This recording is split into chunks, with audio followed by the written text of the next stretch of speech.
Well, Mark, first of all, Championship Grand Finalists. How does that feel, firstly, for the club?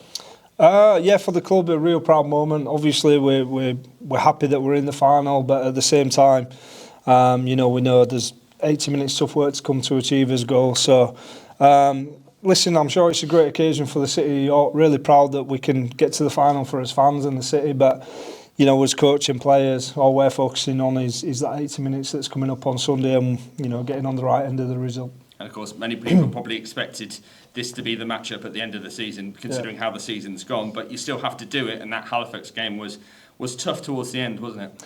Yeah, I think it's exactly what we needed, if I'm honest with you, Pete.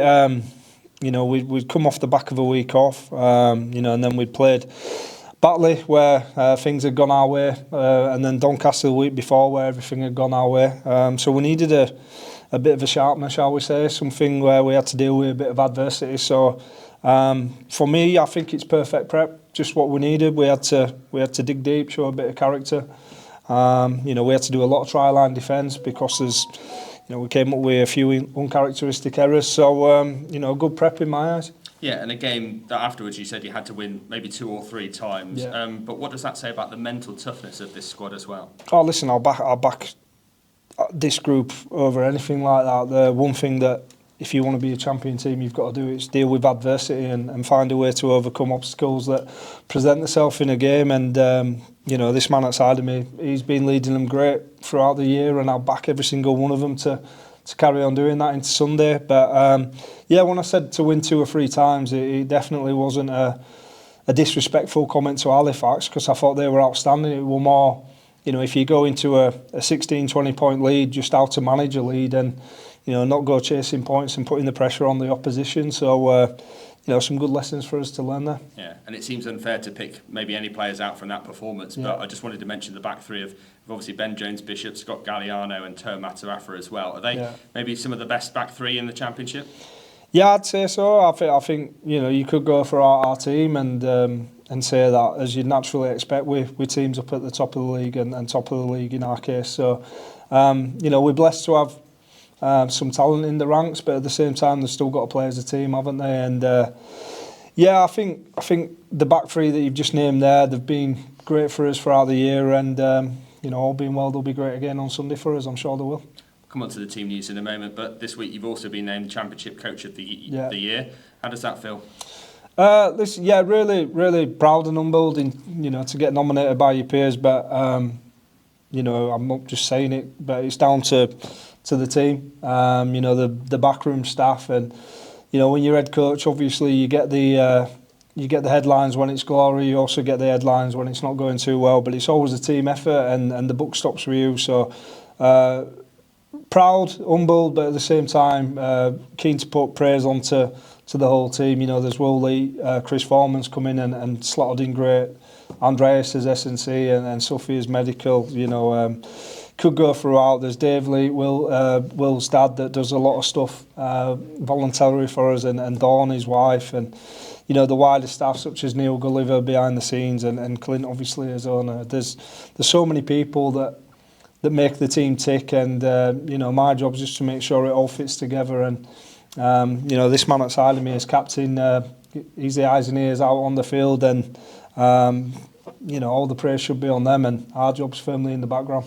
We mentioned Liam Harris there, and this year all 3 of the nominees for Championship Player of the Season have come from this club. I don't think I've ever known that situation before, but obviously Liam nominated alongside Paul McShane and Jordan Thompson, all deserving of that nomination for different reasons.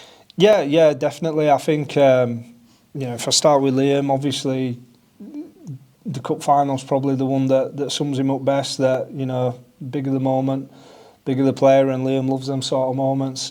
Geordie, unbelievable effort in the middle every single week. What he does, sometimes you just got to sit back and be glad he's on your team. And then Macca directs it all from the middle. Decides when the halves get the ball, because naturally Liam and Atta are both greedy and want the ball all the time. And Macca's job's obviously to make sure that we're steering the ship properly. And I think between them 3, you couldn't have asked for 3 better players this year. And I think, there's a few players unlucky too. I think Tower, if he'd have been here at the start of the year, you'd have probably seen his name about there. I think Jesse D's been great. I think Irene Garno's obviously got that maverick talent in him. And, you know, I know when you speak to Liam, he'll be one at first to say that it's very much a team effort, and these guys nailed the role for the team, and me included, we'd all swap it on Sunday to get that win for the team. So how is your team sort of looking ahead of Toulouse? Yeah, we're just keeping it as normal. You know, we reviewed that Halifax game, looked at areas where we feel we can improve, and you know, where we went well. You know, just kept the training week as normal as we can, and you know, don't play the game before it needs to be played. Just build up into the week. You know, enjoy the build up to it. But end of the day, it's a game of rugby league, and you know, not build it into something it's not. I know you've spoken about competition for places, lots of tough choices to make for this week, and I'd imagine, obviously, it being a championship grand final, everyone wants to play. But last week, Harvey Reynolds, Kieran Hudson and Will Dagger just missed out of the 17. But how much is that competition and competition for places sort of driving standards in training as well? Yeah, it's exactly how it should be. You know, ideally, you always want, you know, take half-back position, for example. You want 4 quality players fighting for 2 spots, and you know, Liam will back up on this, but we'll always go on who's performing best, you know, in games and in training, and it's then their shirts to lose. If you want to be a good team and good players, you've got to thrive off that sort of competition. You know, that healthy competition, it should drive you on to new standards, new levels, and I think it's key to any successful team, if I'm honest with you. And ultimately, whatever team you select, it'll be the last outing for this team, as it is at the moment, with players moving on over the summer. One player in particular, Connor Bailey, has earned his move to Hull FC. A word on the way that Connor's developed during his time here at York. Yeah, it was pleasing to come back and see Connor had kicked on. I first coached Connor as a 14-year-old kid at Wakefield Scholarship, and I coached him till he was about, I think, 19, 20, and then he's obviously gone away. You know, had to deal with a bit of adversity and come back to that. So it's really pleasing to see him develop how he has done. But I also think there's a hell of a lot more development still in him. I think going to Hull will be an excellent move for him. You know, all being well, we'll get to play him next year. We'll see what happens in a couple of weeks. But yeah, it's pleasing to see him develop, and I think he's been a great back rower in this competition this year. Some try scoring record for him as well, isn't it? 19 tries in 60 appearances. Is that what it is? Yeah, well, I won't tell him that. He'll probably already know that. So yeah, he's Connor actually started off as a standoff, believe it or not. So he's always had that attacking prowess about him. You know, it's a lovely line. He's got great late footwork, and he's been working really hard in getting his defence up to scratch. So yeah, pleasing to see him get some recognition for it too. He's one of the only 4 teams to beat you, of course, this season here. Also at the LNER, how tough are they going to be?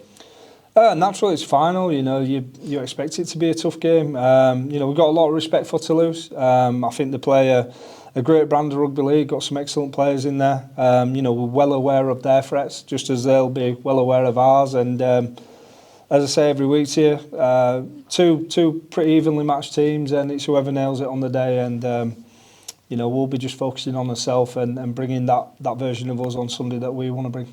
No doubt you will have watched that semi-final against Bradford as well. What can you take and what can you learn from that game? Well, first off, obviously Toulouse had to deal with a bit of adversity coming back from that scoreline that got posted on them in that first half. So we're well aware that we need to keep his defence on point. You know, 'cause can score back-to-back tries in quick succession.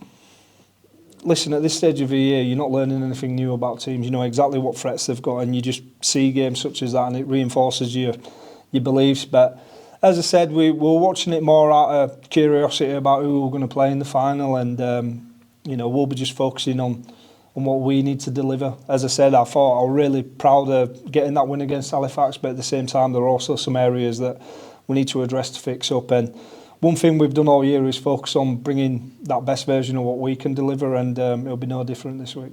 And obviously with the final being here at the LNER, expecting a great atmosphere. It was obviously a great atmosphere last week against Halifax. Maybe a bit of a shame for a Yorkshire crowd that it isn't Bradford, because they would have brought a sizable contingent, but no doubt the atmosphere is going to be superb.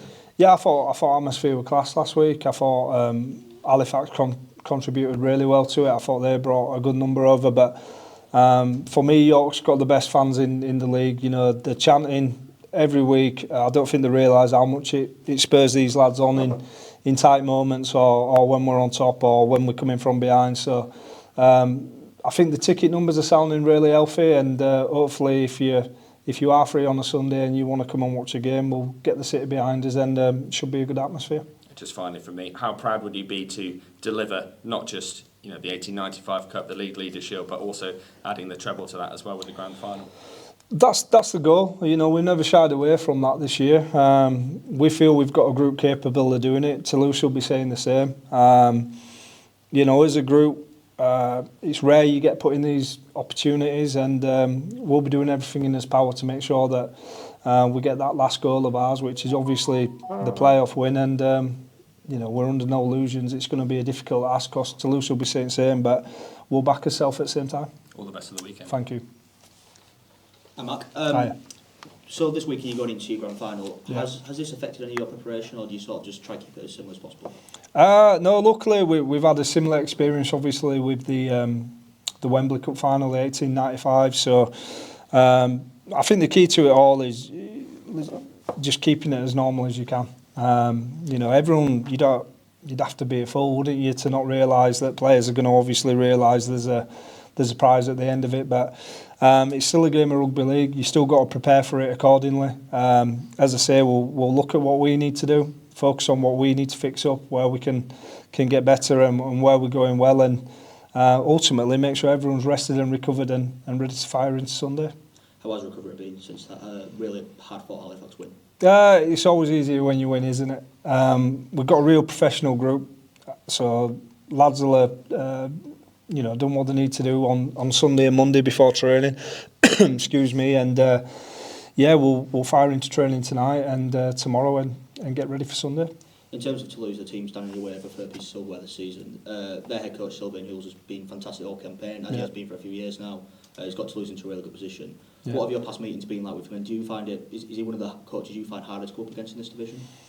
Well, yeah, I think they're a very good team. I think over the last 4 years now they've been back in the Championship. They've been one of the most consistent performers. Obviously, grand final last year as well. Sylvain's done a cracking job with them. He's been there a number of years now, and one thing you've got to admire about it is they've always been, there or thereabouts. But so have we. We over the last 2-3 years we've been right in the mix, and we're not happy just being in the mix. We want to win stuff ourselves. So really healthy amount of respect for Toulouse. I think they're a great addition to any rugby league competition. I think it's a fantastic city to go play rugby league in, and away from Sunday, we wish them all the best. I assume you watched that semi-final against Bradford. Were you surprised by that game? Bradford got into quite a relatively comfortable lead at half-time, and then for Toulouse to be able to bring them back, it shows the amount of character they've got as well. Yeah, any team in that top six has had to show character. I thought Halifax showed tremendous character to deal with that mid-season blip and fight their way back into it. So I won't say surprised, because we know that anyone that's made the six is going to be a difficult task. You don't just get given a playoff spot, and likewise you don't just get given a semi-final win. So anyone that's made the finals earned the right to be there. So we definitely won't be going into Sunday thinking it's just going to get given to us. We're aware that we need to be at our best. Toulouse are a full-time team. They're the only full-time team in the division. So we won't be thinking it's just going to get given to us. If anything, we know we're going to have to make sure our own standards are where they need to be, and go above and beyond to make sure we achieve his goal. Of course, matches here at the LNER Community Stadium as well. Yeah. That home advantage, how much of an effect do you think that has? I just love playing in front of their own fans, if I'm honest with you, or watching the lads play in front of their own fans. It's a cracking atmosphere at the LNER. When the York fans get the chance going, normally about him, it's just a great atmosphere. I love them sort of atmospheres, and as I said, all being well, the city will get fully behind us on Sunday, and we'll hear him in full flight, throughout the game. It's been a fantastic season for your team as well. This group of players have done brilliant in every single match they've played in, pretty much. Will you be almost sad when the season ends, and the group will probably change going into next season? Will you be sad to see that the team sort of be, I suppose, disbanded? It's a special group. I've said from minute one of pre-season, I think there's some real, not only talent in it, but some real connectivity. And I think when you see how the lads bond away from us, and how they genuinely get on with each other that's rare in rugby league. You don't see teams as connected as that. But ultimately, all being well, come the end of Sunday, I'll be just really glad they've got, you know, what they want all year. But I wouldn't say it's sad. It's just a natural part of sport, isn't it? You know, if you achieve your goals, you can always look back fondly on it. So all we're focusing on is achieving his goals. And, you know, as I said, it's always easy to play on the emotion too much in these sort of things instead of just boiling it down to the cold hard facts. Is you've got a game of rugby in front of you. It's about nailing that 80 minutes and then worrying about all that other stuff after it.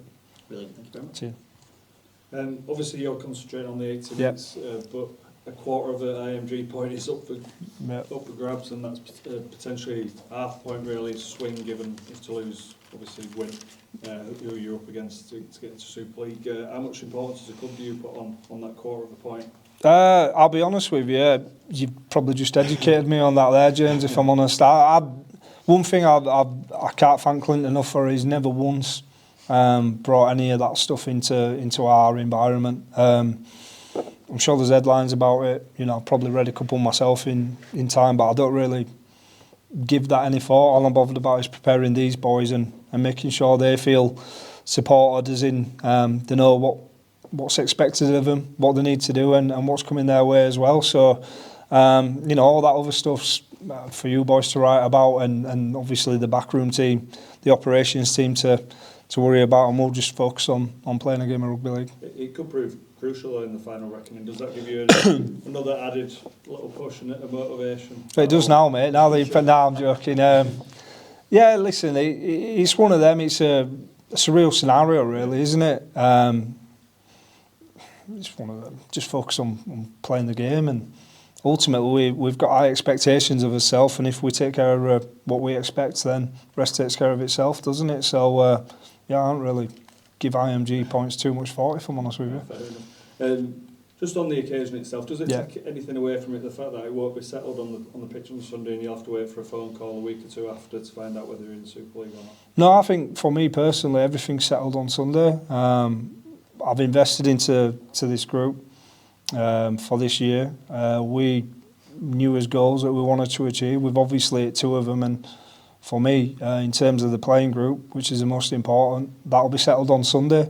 Obviously, it'd be nice to have the other stuff you're on about sorted, but that's out of our hands. We can't control it. So if you can't control something, why give too much thought to it? You know, I think everything's there for York to make that step up. I know that I'm very excited if that does happen. I know this man outside him is very excited, you know, to get the opportunity to do that. But, you know, that's up to the powers that be to decide, isn't it?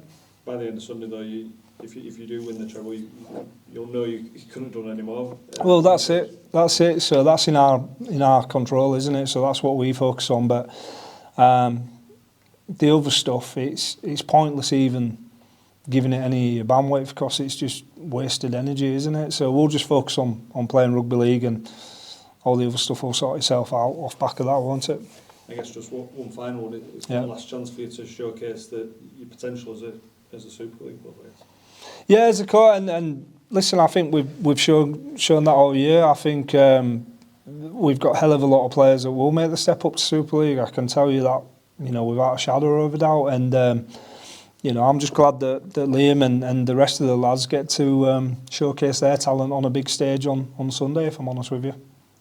Are you going full-time, whatever? Yes, so we'll be going full-time.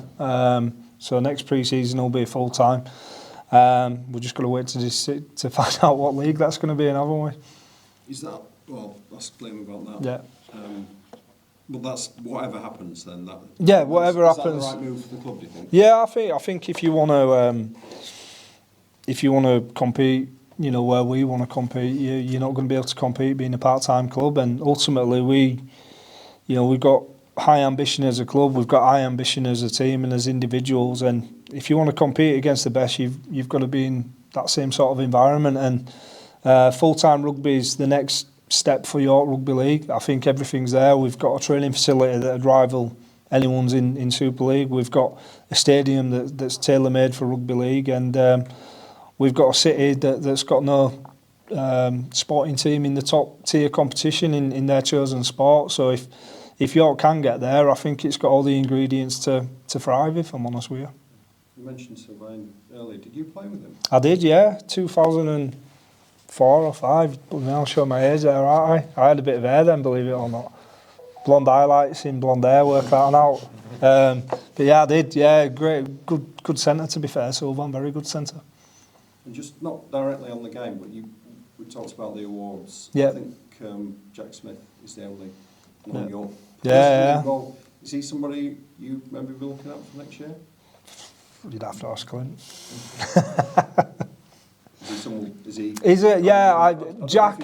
Has he played against you? I actually tried signing Jack as a 14-year-old scholarship lad from Pontefract Rugby Union, and then at last minute he was joining Wakefield Scholarship, and at last minute I think Kev Sinfield rang him, and he'd gone from, at the time, the Benidorm Flats at Wakefield in a meeting, him and his dad with myself, and I think Kev took him to Kirkstall and then into North Stand at Leeds, so I think that might have swayed his mind there a little bit. But yeah, we went in for Jack.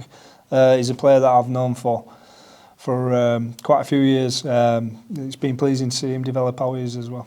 Just a couple more from me. Yeah. You mentioned Wakefield there and everything. From your time at Wakefield, Yeah. how ready for Super League is York as a club now compared to your time at Wakefield? What you mean, the environment Yeah, that I had there? The environment, everything. Yeah. Like, without sounding disrespectful to the environment that I had at that time at Wakefield, yeah, light years in front.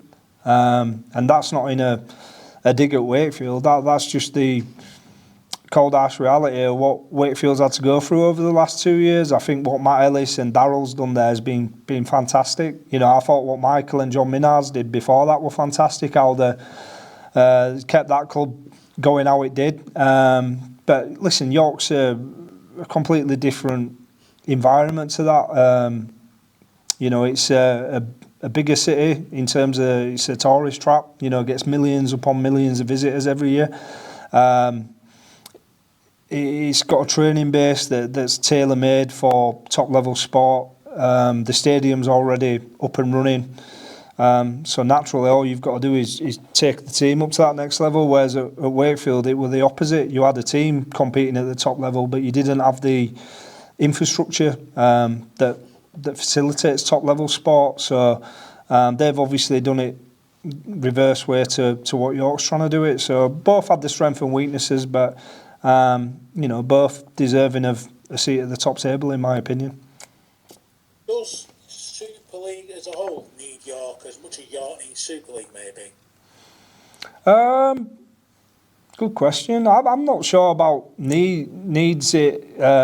Super League's going to survive whoever's in it, aren't they? I think it'd be a great addition to Super League. I think the more that we can make it, you know, big iconic cities along with your traditional clubs, I think that's the making of it for me. I think York deserve to be in Super League as a rugby city, 100% they do. But you know, I don't think York makes Super League. I think there'd be a great addition to Super League, if that makes sense to you. I think I don't think you'd find any away fans that would struggle to get themselves up for coming for a weekend in York to watch a game of rugby league, do you? No, definitely not. And just one last one. Yeah. You mentioned about big cities in the Super League there. Can you see a scenario where both York and Toulouse are in Super League next year? Yeah, I think both teams are in the mix for it, aren't they? I mean, I've got my own personal opinions on that I'll keep personal. But yeah, I think both clubs are deserved to be in Super League, in my opinion. As I say, I love going out to Toulouse and playing a game of rugby out there. I think it's a great city, and it's great to see French teams in rugby league. And you know, I'd like to see both York and Toulouse in Super League, if I'm perfectly honest with you.